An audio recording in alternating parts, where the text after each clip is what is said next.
For a minute there, I thought Gary was looking for, equal time to rebut what I just said. So the prophet is telling everybody that he is God's man. And precisely because he's speaking God's word, things are going to happen just as he says.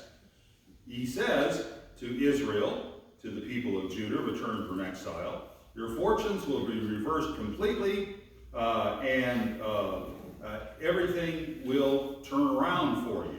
Not only will your inner life be renewed, your public life as well, in terms of economic recovery. The land will be repopulated. Your world is about to be turned upside down and inside out for the better. Now, these words are among the brightest promises made in the whole Old Testament. They're soaring words of hope and gladness. The only problem with them is that it didn't turn out the way Isaiah said it would. Certainly, life did get better for God's returned people. After much struggle, the city of Jerusalem was rebuilt, and the people got back on their feet again. But the glory promised by the prophet never seemed to come. Not in 10 years, not in 100 years, not in 500 years. Maybe it was all just too good to be true.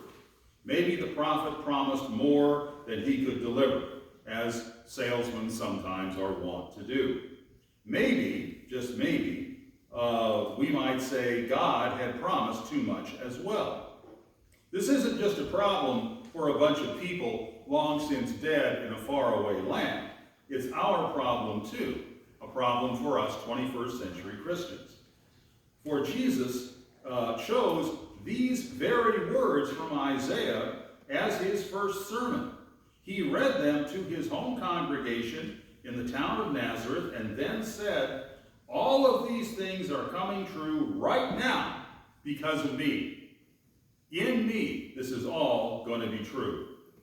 So we confess as Christians that Jesus indeed did fulfill all the things promised by Isaiah, but still there are among us afflicted people. Still there are brokenhearted people. Still there are captive people. Still there are people who mourn.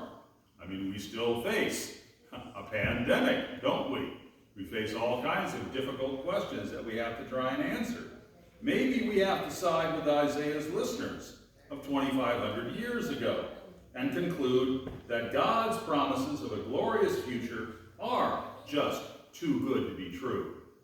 They're nice, we might say, but they're unrealistic, and after all, we are realistic people if we're nothing else. Now, the problem with that way of thinking is that God isn't realistic the way we are, not about anything, least of all when it comes to us and our salvation. God has this crazy way of disregarding what we think is realistic or unrealistic, possible or impossible. He just goes ahead and does as he pleases. He does things like creating the world out of nothing at all. He does things like giving a baby to a sterile old couple named Abraham and Sarah. He does things like making a free nation out of a bunch of slaves in Egypt. He does things like coming to earth as a helpless little baby. God is out to save us and his world, and so he doesn't much care if it conflicts with the so-called facts that we see in the so-called real world around us. So he announces his salvation to us, even though we find that announcement kind of hard to believe. He brings his good news to us, even though we think it's somehow too good to be true. God gives us his grace freely, even though we keep looking for the catch in the deal. And, miracle of miracles, God gives us faith. The faith to see him still active in the world. The faith to see him still bringing good news to the afflicted. Still bringing freedom to the captives. Still bringing comfort for those who mourn. God gives us faith enough to see him present and working in a helpless baby in the manger. He gives us the faith to see him active and working in a man dying on a cross. The greatest miracle of all, of course, is that